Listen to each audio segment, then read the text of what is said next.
Assalamualaikum warahmatullahi wabarakatuh. Alhamdulillahilladzi arsala rasulahu bilhuda wa dinil haqq liyudhhirahu 'ala dini kullih wa kafaa billahi shahida.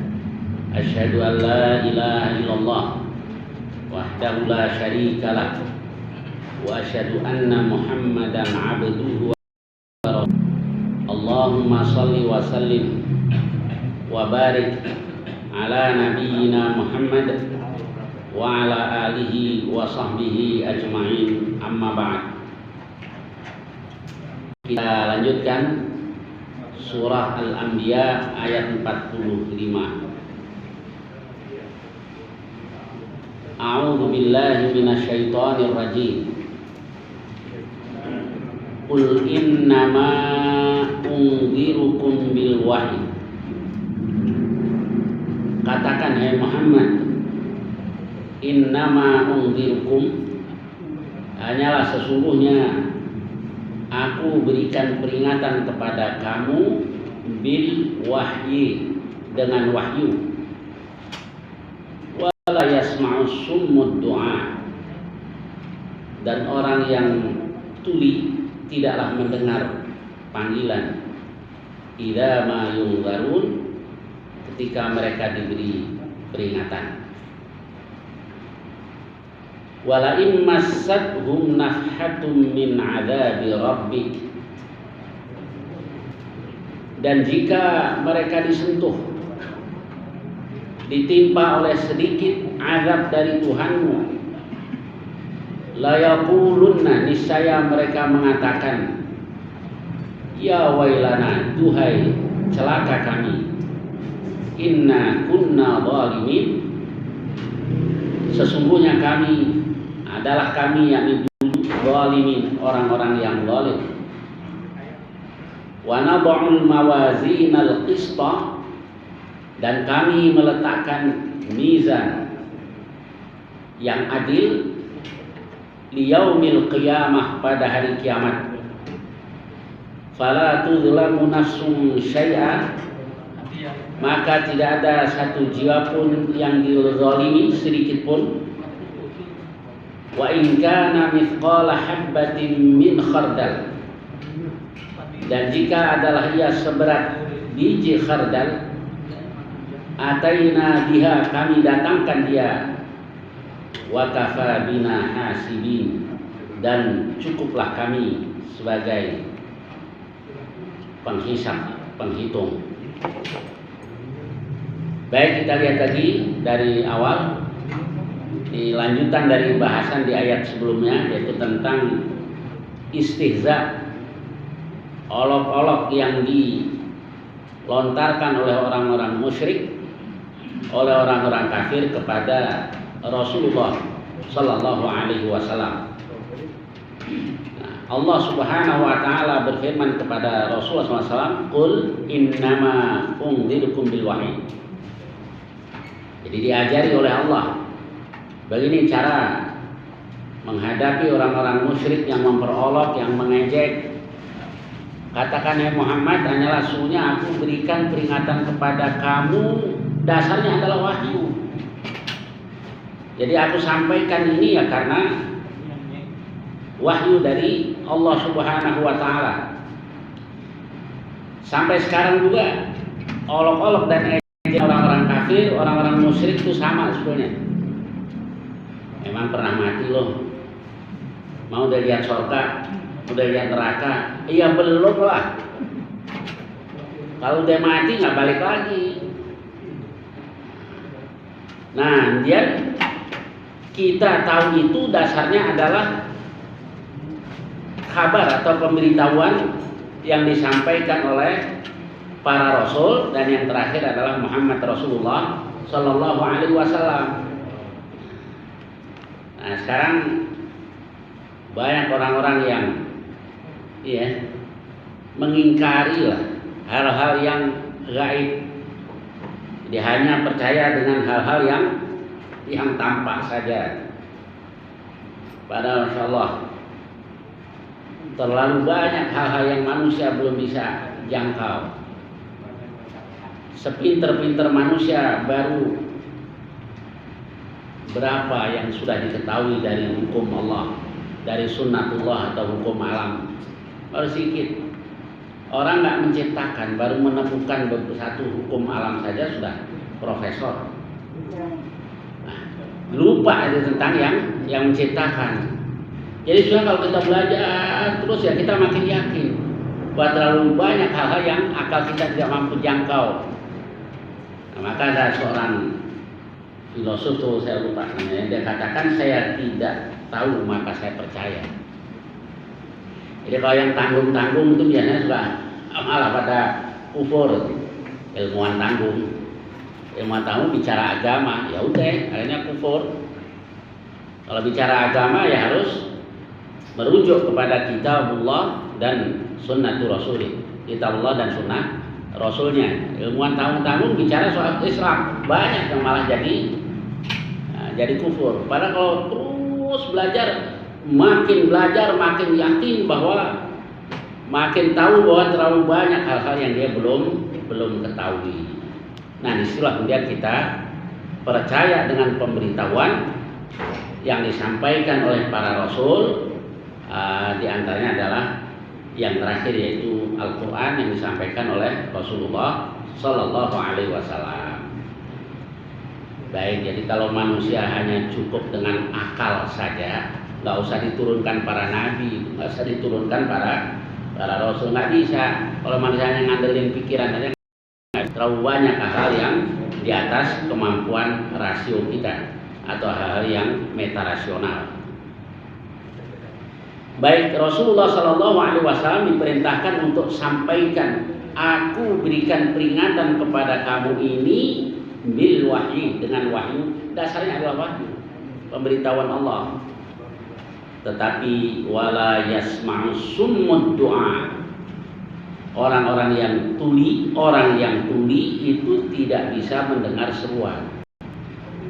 Ya budak mau diteriakin gimana juga nggak dengar. Idza ma yungdarun, apabila mereka diberi peringatan. Jadi yang tuli sebetulnya ini ya bukan kupingnya tapi hatinya yang tuli, sehingga peringatan dakwah yang disampaikan kepadanya nggak masuk di hatinya.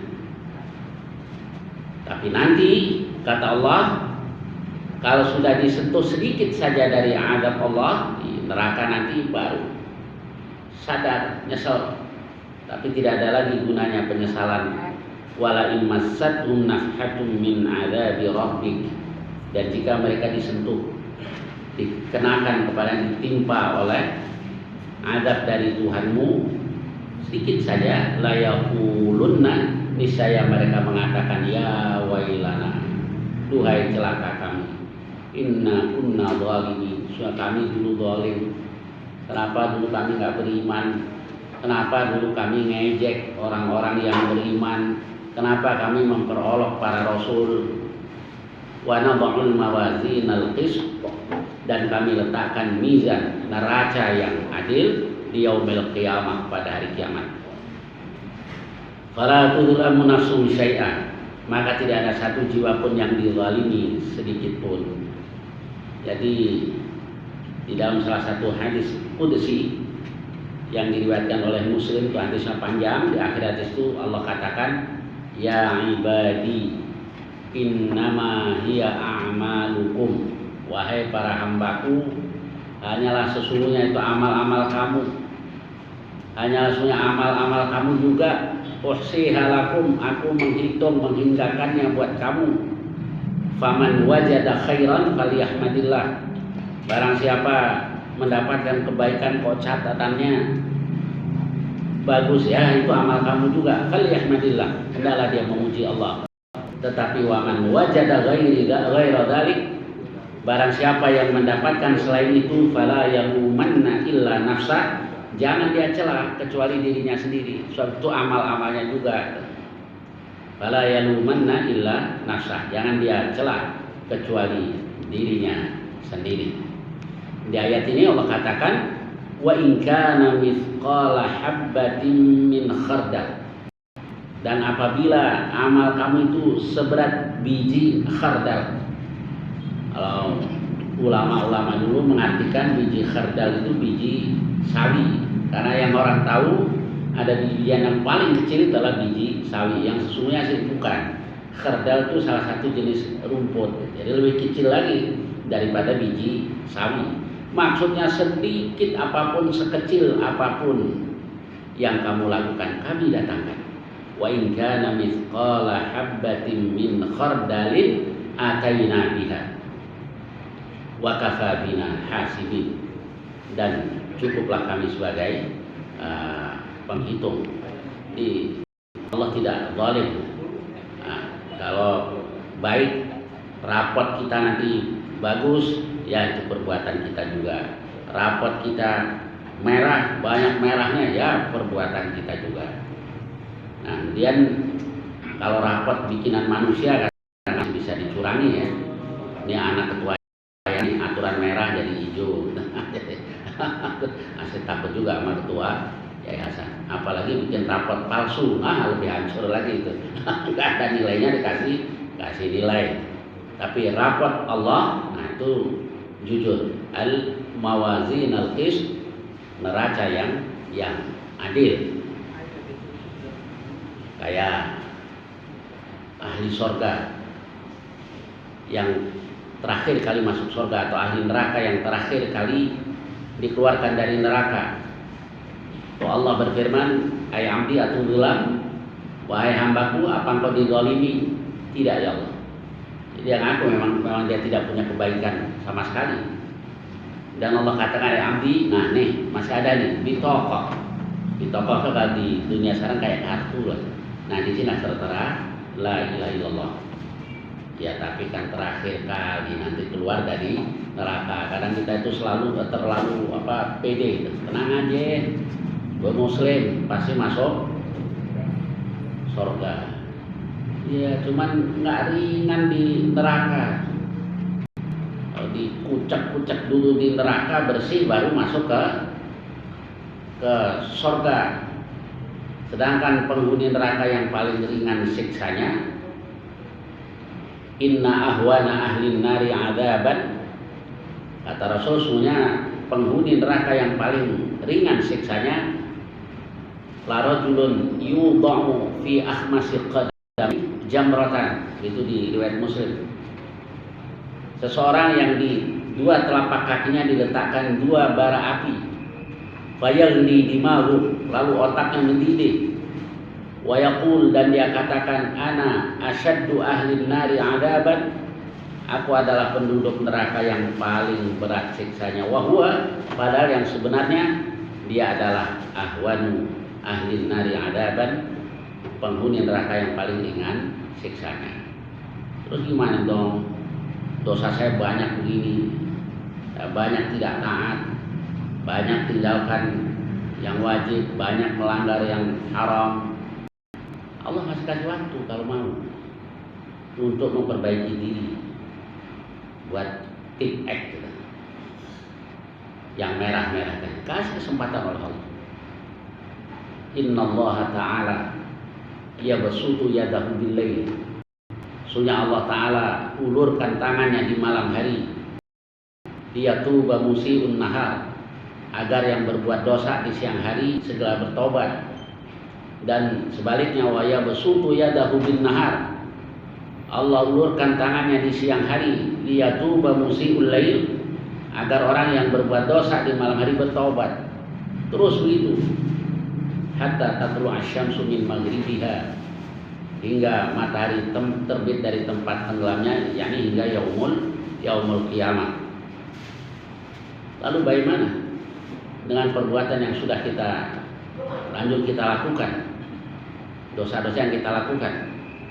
Kan faman ya'mal mithqala dzarratin khairan yarah, barang siapa yang melakukan kebaikan sedikit pun dia akan melihatnya. Wa may ya'mal mithqala dzarratin syarran yarah, barang siapa yang melakukan keburukan seberat zarrah pun dia akan melihatnya. Iya, dia akan lihat.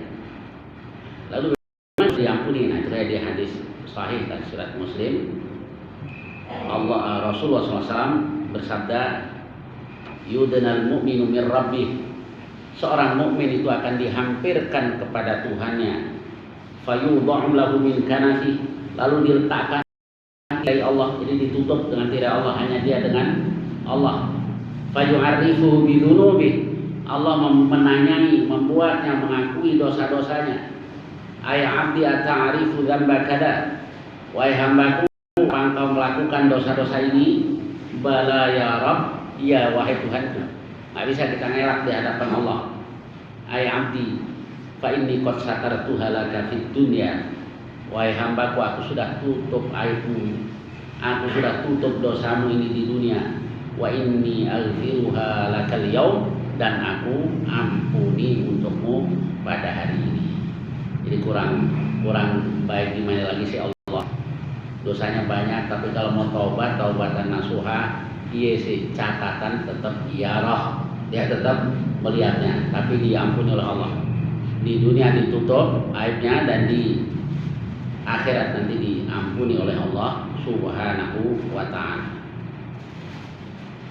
Ayat berikutnya, walaqad atayna Musa wa Harunal furqana wa diya'an wa dzikran lil muttaqin. Walaqad atayna Musa, dan sungguh kami telah berikan kepada Musa wa Haruna dan Harun al-furqan, wa diya'an, pembeda, wa diya' dan sinar, wa dzikran lil muttaqin, dan peringatan buat orang-orang yang bertakwa. Apa yang dimaksud? Ya, Taurat. Taurat itu diantara sifatnya dia sebagai furqan. Sama, Al-Quran juga Allah sebut Al-Furqan. Jadi Al-Quran juga Furqan. Taurat juga disebut Furqan. Furqan artinya pembeda. Jadi Al-Quran disebut Furqan, Quran juga disebut Furqan karena dia sebagai pembeda, yakni membedakan antara yang halal dan yang haram. Jadi untuk menetapkan mana yang halal, mana yang haram, itu dasarnya kitab Allah. Ya, kalau kitab sebelumnya kan Taurat. Dan kitab yang terakhir yaitu Al-Quran. Jadi apa dasarnya ini halal atau haram? Quran, bukan pemikiran. Kiai biar hajinya 20 kali sekalipun juga, kiai haji kahahaha, enggak berhak dia untuk menentukan halal dan haram kalau tidak berdasarkan kitab Allah wa sunnata rasulih. Apalagi yang lebih ini lagi, asal ngomong aja, nih kalau begini masuk surga, kalau begini masuk neraka. Wah Allah, siapa yang kasih hak dia untuk menvonis ini masuk surga, ini masuk neraka? Semuanya itu harus berdasarkan kitab Allah wa sunnata rasulih. Sudahlah, misalnya yang katakan di sini, kalau ikut pengajian di masjid taman ibadah masuk surga, ada yang berani ngomong gitu? Nggak ada hak buat kita. Kalau ngajinya ke masjid yang sono atau yang sono ahli neraka, apa dasarnya? Ya Allah, sekarang pengen berpuasa aja sampai begitu caranya. Nih hak Allah itu, hak Allah. Ya, jangan kan dulu ada kata Rasul 2 orang. Yang satu baik, orangnya taat. Yang satu melanggar aturan Allah. Diingetin sama sahabat, tinggalin, nggak mau juga tinggal. Berkali-kali dia nggak mau berhenti dari dosanya. Akhirnya dia bilang, engkau kan tidak diciptakan untuk jadi pengawas untukku. Kalau orang sekarang, urusan gue, ngapa lu ikut-ikutan? Nah gitu ya, tanggung jawab gue. Nah ini orang lupa. Dia mengatakan, wallah kamu tidak akan masuk surga. Akhirnya dia malah yang ahli neraka, yang ini ahli surga, kata Rasul. Jadi Nabi jelaskan gitu aja. Dan gimana ini? Kok bisa begitu? Ya mungkin saja yang mengatakan wallah engkau tidak masuk surga, dia nggak tobat, itu kan urusan yang besar.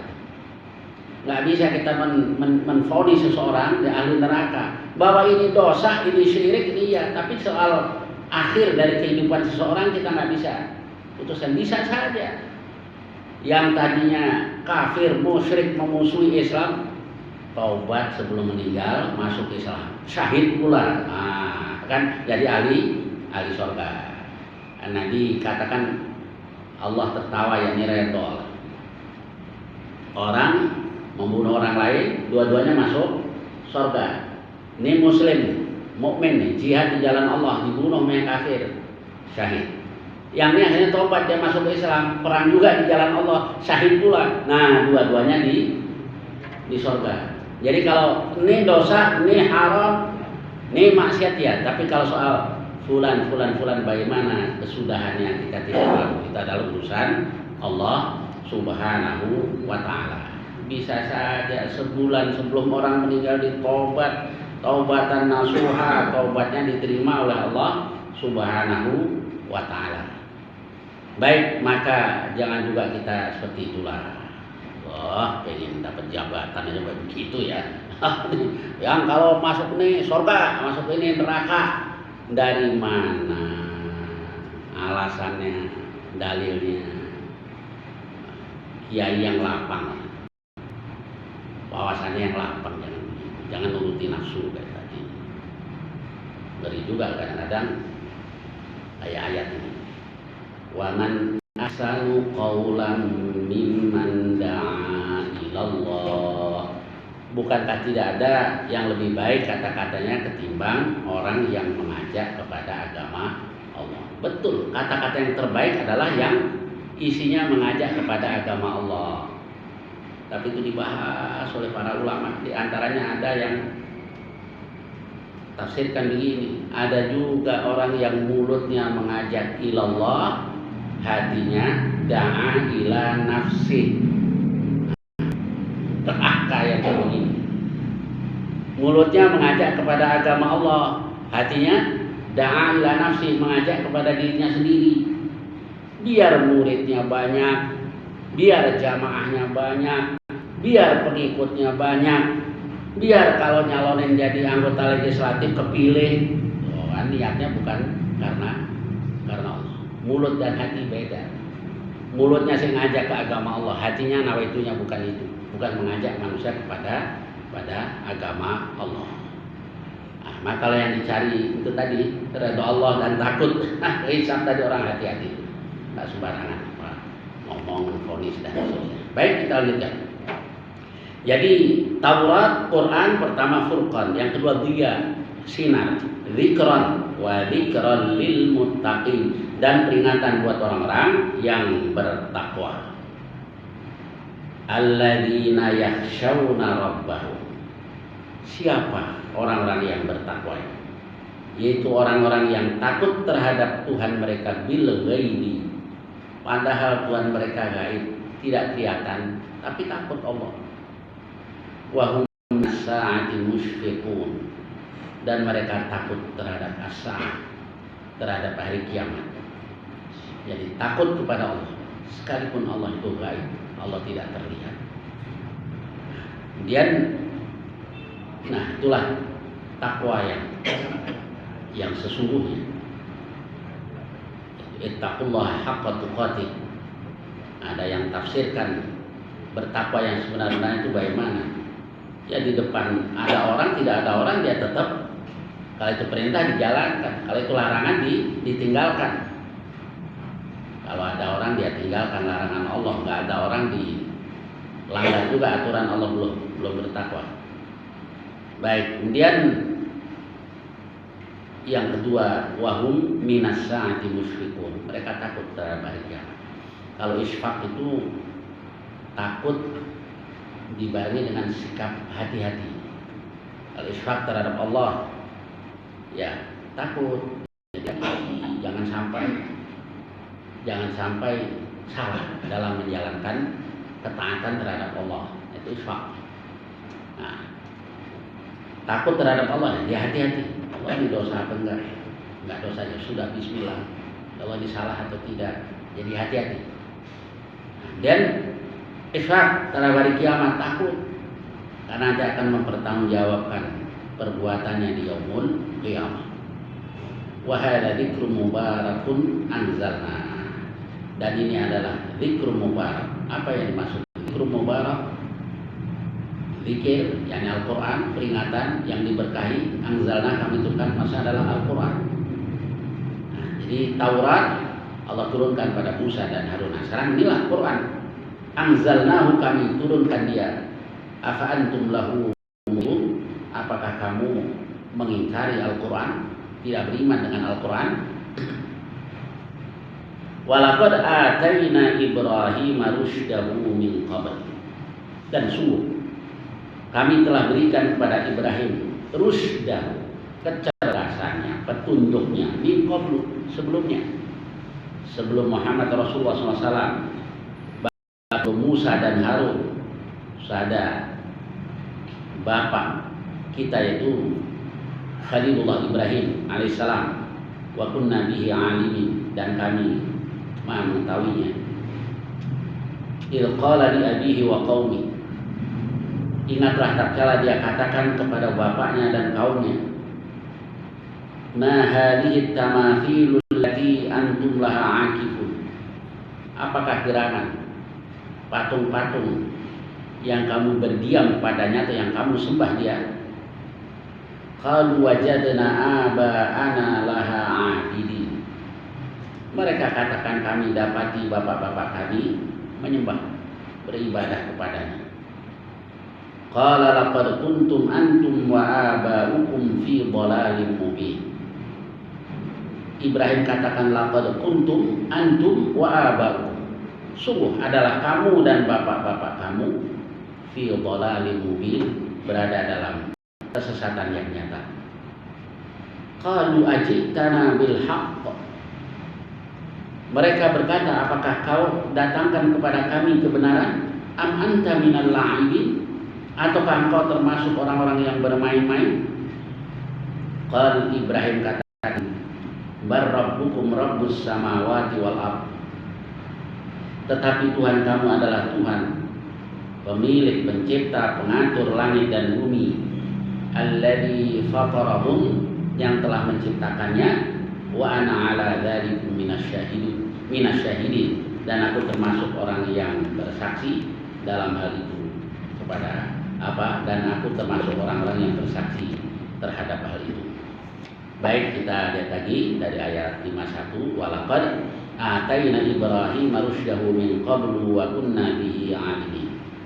Jadi Nabi Ibrahim Khalilullah, nah itu kalau kita lihat di kisah-kisah tapi Israiliyat yang banyak, bahwa dari kecil juga sudah dikasih petunjuk oleh Allah SWT. Maka beliau berdebat terus dengan ayahandanya Azar. Jadi Ibrahim Khalilullah, ayahnya tokoh kemusyrikan, produsen berhala, penjual berhala, bertentangan terus dengan ayahandanya dari kecil. Maka kalau dalam kisah tadi dikisahkan, pernah Ibrahim disuruh menawarkan patung-patungnya di pasar. Ayo tawarkan Ibrahim, ayo siapa yang mau beli sesuatu yang tidak dapat mendatangkan manfaat, tidak dapat tolak mudarat. Marah bapaknya, gimana ini suruh tawarkan begitu? Kalau sekarang ayo tawarin, nih batu cincin yang nggak ada manfaatnya, yang nggak laku. Kalau jual batu cincin bagian mahal katanya mesti dicampur ya, campur bohong. Ya Allah, saya nyimpang dikit ini sekedarnya aja. Ada orang-orang yang udah meninggal, tapi saya nggak perlu ceritain. Bron, apa Pak? Dulu abahnya, batu cincin yang murah bisa mahal. Gimana Pak ceritanya? Dulu ada teman abah, orang kaya Cina, kaya. Saya tahu dia tempat ini di puncak, di Banten. Maaf nih, saya butuh duit. Benar, butuh benar. Nggak lama, 2 hari saya balikin. Nih saya taruh batu cincin nih, biar sama itu. Tapi jangan dijual ya. Benar ya, saya bilang jangan dijual. 2 hari saya balikin duit. Wah, itu caranya biar orang percaya kalau batu cincin waktu yang mahal. Masih pinjam. 2 hari dia balik lagi. Nggak dijual kan? Enggak, nah nih gue balikin. Dia buat saya aja, jangan, gue sayang bener sama tuh batu cincin. Tuh ditawar terus dari harga 200 sampai akhirnya 800. 800 zaman dulu, gede banget lah Pak, mahal Pak. Nah, tuh ternyata kalau campur-campur bohong itu laku mahal. Nah ini berhala-berhala nih. Itu tawarin, tapi itu dia tawarkan. Wallahualam tentang kebenaran kisah tadi. Jadi saya sudah lihat yang ya anggap sajalah wujudu ka'adami dan seterusnya. Dari kecil dia sudah dikasih petunjuk kecerdasan oleh Allah. Irqala li abihi wa qaumi. Tatkala dia katakan kepada bapaknya dan kaumnya, ma hadhihi tamathilul lati antum laha akifun. Ini apa ini patung-patung yang kamu sembah ini? Qalu wajadna aba'ana laha abidin. Mereka katakan kami dapati bapak-bapak kami menyembahnya. Jadi orang musyrik itu orang yang hanya ikut-ikutan aja. Bapak-bapaknya itu ya ikut. Jadi bodoh ya sebenarnya orang musyrik ya, nggak gunakan akal secara benar, tidak mengikuti kitab Allah. Ya sudahlah, ini kan budaya leluhur, harus kita hormati dan seterusnya, tanpa mempertimbangkan itu benar atau salah. Ibrahim katakan qala laqad kuntum antum wa aba'ukum fi dhalalin mubin. Ibrahim katakan laqad kuntum antum wa aba'ukum. Sungguh kamu dan bapak-bapak kamu sama. Fi dhalalin mubin, berada dalam kesesatan yang nyata. Berani ya? Coba sekarang kalau ada yang berani ke Ibrahim. Dia sesat nih Pak, musyrik. Ya bapak-bapak ini leluhur bapak sama juga musyrik. Ngamuk bisa. Maka sebenarnya cara dakwah tadi semua ada risiko. Kalau kayak Ibrahim ya silahkan, tapi harus siap juga. Tapi pasti ditolong oleh Allah. Ibrahim akhirnya harriquh, bakar dia. Ayo siap digituin. Nah, kalau siap Allah pasti ditolong oleh Allah. Ini kalau model gaya Ibrahim. Berani ngobrak-abrik berhala juga nggak berani. Ada yang berani ngobrak-abrik kemusyrikan. Tangkap bisa. Saya ingat tahun 66, kapi kami kan, habis Gesaku, kapi kami kan bergerak. Kondisi chaos seperti itu, jungle law lah pada waktu itu. Mereka nggak, mentalnya bukan mental ini. Kalau sekarang ada kondisi ini, duit yang dicari. Dulu nggak dalam kondisi begitu, kesempatan untuk menghancurkan tempat-tempat kemusyrikan yang biasa dipakai ibadah oleh orang-orang PKI waktu itu. Itu kampung saya lihat, saya masih anak-anak saya dia. Jadi, dalam keadaan itu kesempatan itu untuk pohon-pohon yang biasa mereka jadikan sesembahan, mereka taruh sesaji di situ. Itu orang PKI. Jadi PKI di Indonesia bukan ateis enggak, bertuhan juga, Tuhannya setan. Ini beda, bukan Allah dia nggak percaya, tapi setan mereka percaya. Kayak di daerah kita ada di Taman Makan Pahlawan, ada pohon beringin yang gede.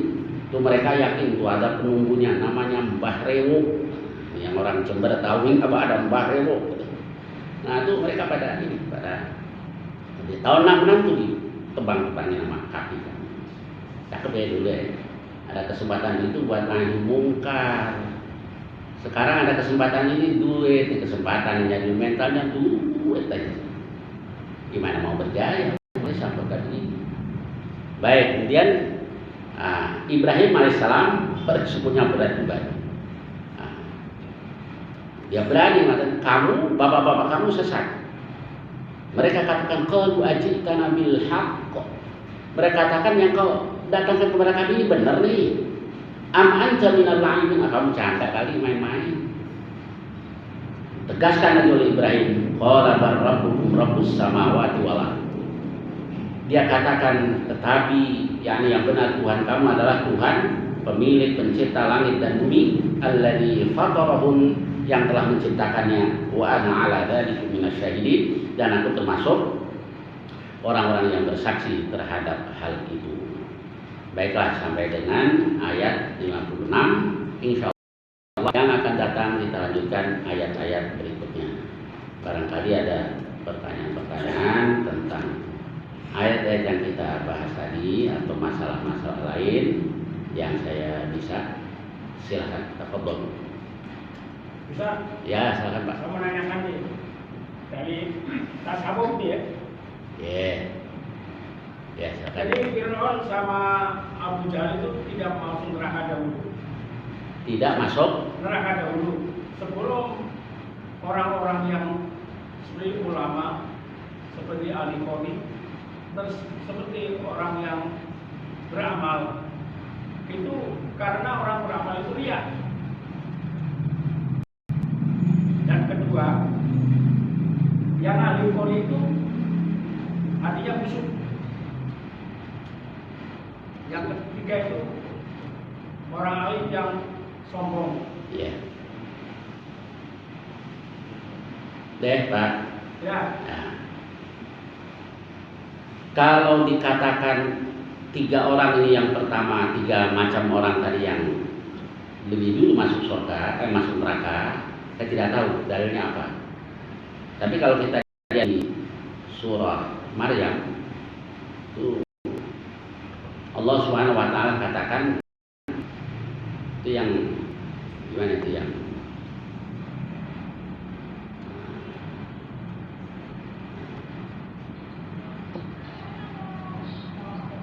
kami akan, ayatnya saya lupa dikit.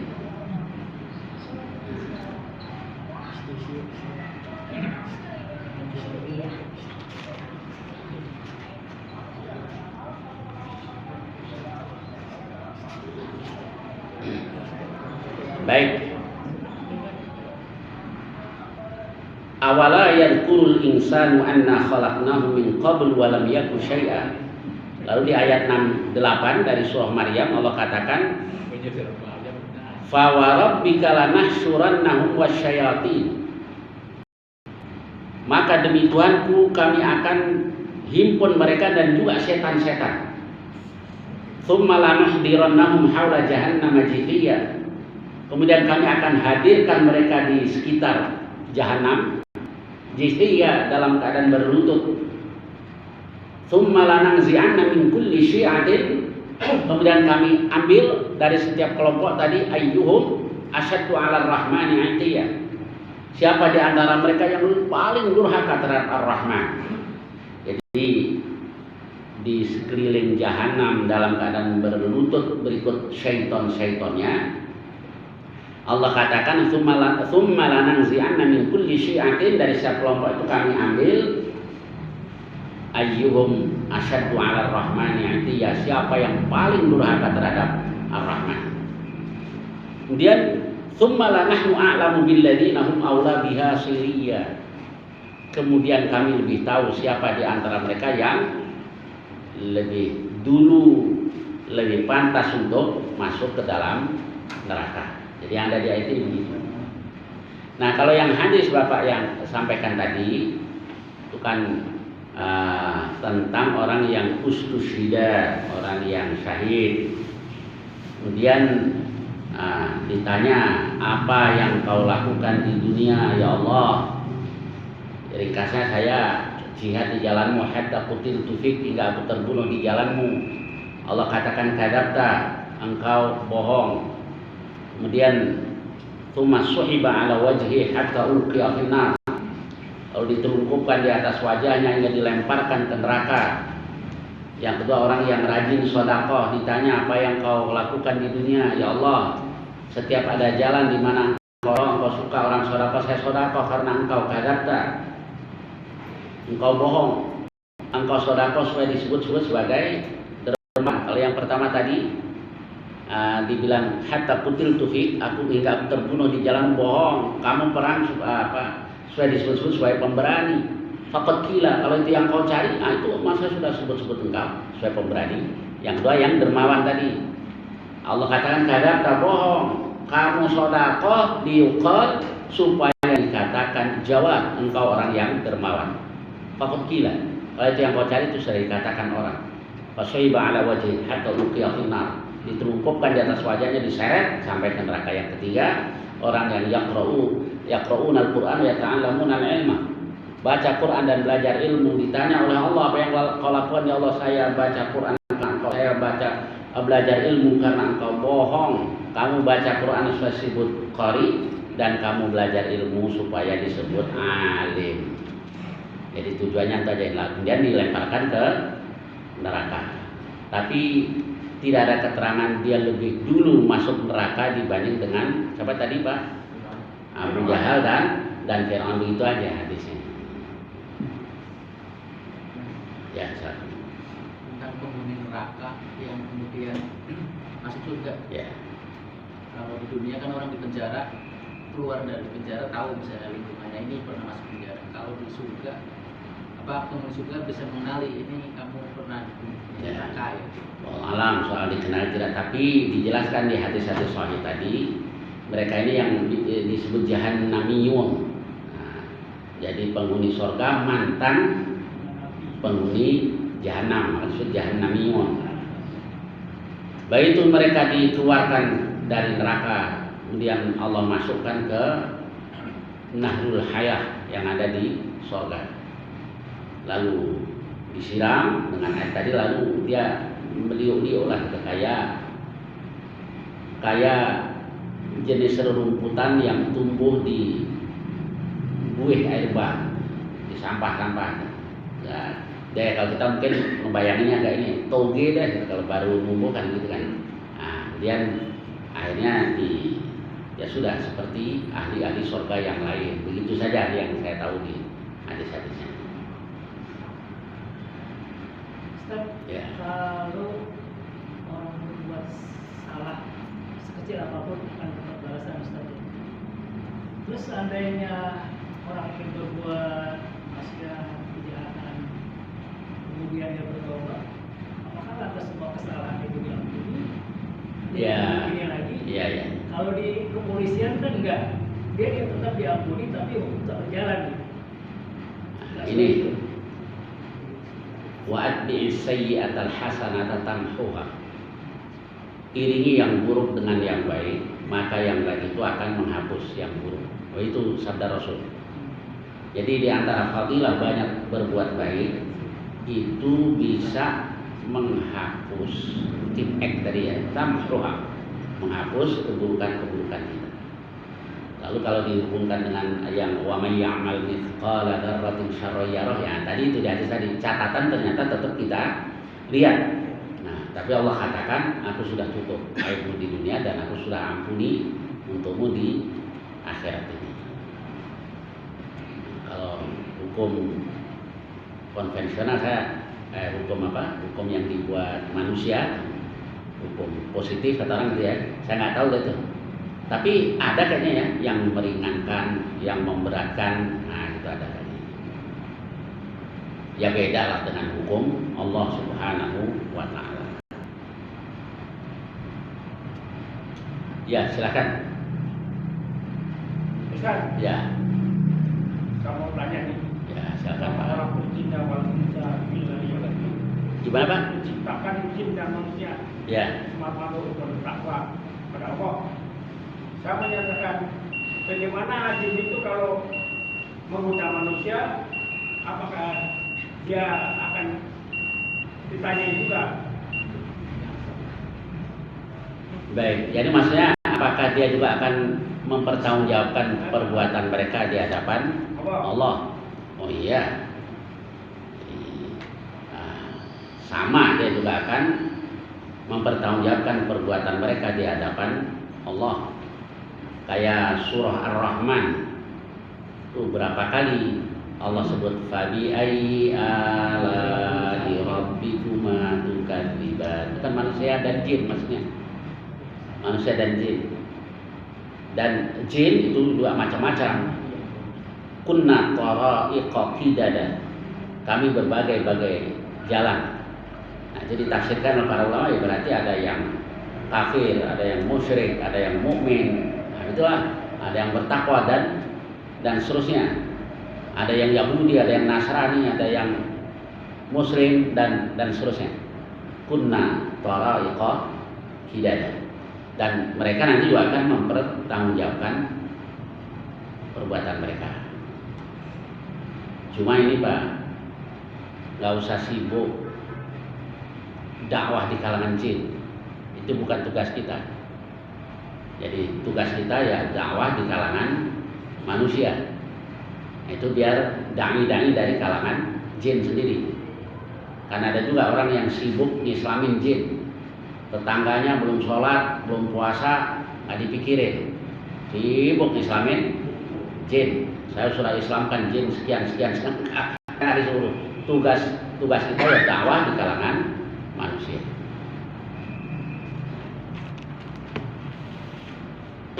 Silakan. Ada lagi?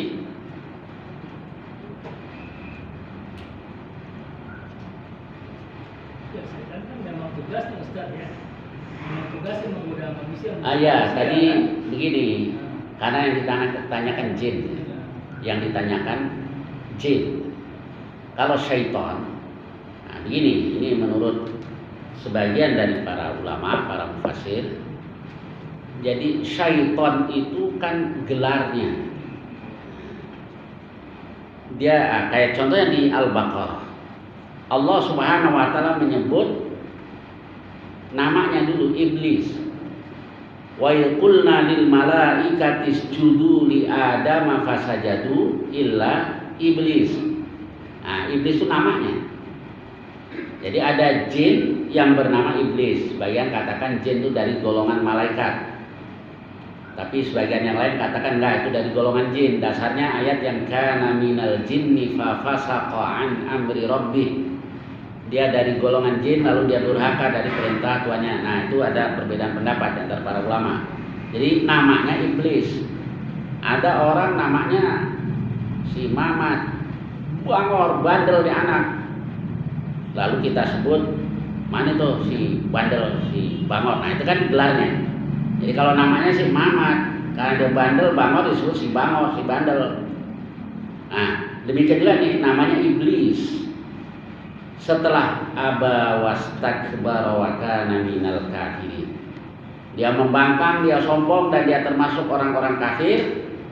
Baru di 2 ayat berikutnya Allah katakan fa'azallahuma syaitanu anha. Lalu si syaitan menggelincirkan Adam dan Hawa dari surga. Jadi dapat gelar yaitu syaitan, pembangkang. Jadi kalau namanya sih iblis. Nah, cuma dia karena durhaka, karena aba wastakbar wa kana minal kafirin, maka dia dapat julukan baru yaitu syaitan. Berarti kalau syaitan itu gelar untuk iblis dan dzurriyyahnya, keturunannya, juga jin-jin lain yang mengikuti jejak iblis. Gelar juga buat manusia. Manusia yang mengikuti iblis. Maka ada syayatinul ins wal jin. Syaitan-syaitan dari golongan manusia dari golongan jin, minal jinnati wan nas. Jadi kadang-kadang ada benernya juga orang mau mainin anaknya, setan loh, anak setan loh. Berarti maknya bapaknya yang setan ya. Dibilang anaknya anak setan. Ada lagi? Ya, Fadhal. Jadi yang diberikan umur panjang itu iblis itu satu iblis itu atau keturunan itu diberi umur panjang. Baik, apa? Jadi kalau yang secara eksplisit di Quran itu iblis saja. Innaka minal mungdharin. Engkau termasuk yang diberi tempo. Cuma umumnya para ulama berpendapat yang al-mungdharin itu iblis dan dzurriyyahnya dan keturunannya. Tapi Allah alam dasarnya apa? Umum rata-rata berpendapat itu para ulama. Iblis dan keturunan. Tapi kalau ayatnya innaka minal mungdharin. Engkau termasuk engkau wahai iblis termasuk yang diberi tempo. nggak tahu istri iblis namanya siapa ya? Namanya Nyonya Iblis gitu aja deh. Ustaz, Baik. apakah iblis itu bisa menjelma? Misalnya saya punya istri, Ya. iblis bisa kerja saya. Nah, ini syaitan gitu ya, syaitan jin bisa tidak menjelma? Ya bisa. Jadi kalau bentuk asli jin itu manusia nggak bisa lihat.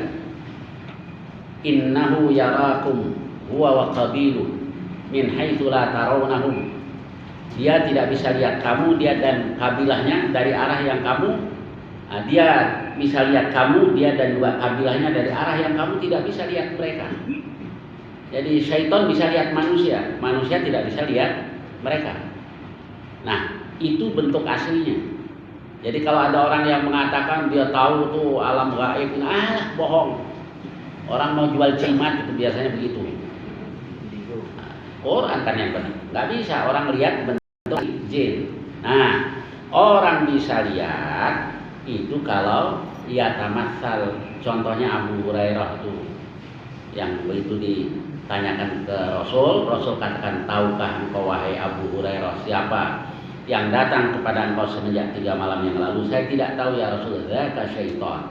Itu adalah syaitan. Berarti kan bisa menyerupai si fulan-fulan. Yang nggak bisa diserupai itu adalah Rasulullah Sallallahu Alaihi Wasallam. Itu dikatakan man ra'ani fil manam faqad ra'ani. Barang siapa lihat aku bermimpi dalam tidurnya, sungguh dia lihat aku. Fa inna syaitan la yatamatsalu bi, karena syaitan tidak dapat menyerupai aku. Tapi jangan buru-buru nih juga Pak. Tapi lihat istrinya.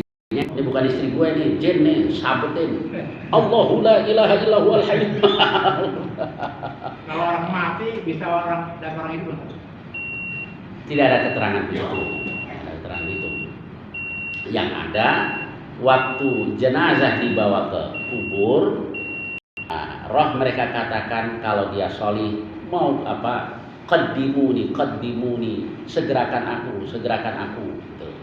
Kemudian kalau dia orang yang sebaliknya, dia katakan wailakum, celaka kamu mau bawa kemana jasad saya gitu. Nah, yasma'u kullu syai', teriakannya tadi didengar oleh segala sesuatu illal insan, kecuali manusia. Dan kalau manusia mendengar la sa'iqa, dia akan pingsan. Gitu aja. Jadi kalau saya katakan bisa melihat, ya wallahu alam. Pokoknya hadisnya begitu. Baik, saya kira sampai sini. Mudah-mudahan banyak manfaatnya. Wassalamualaikum warahmatullahi wabarakatuh. Walhamdulillahirabbil alamin. Assalamualaikum warahmatullahi wabarakatuh. Waalaikumsalam.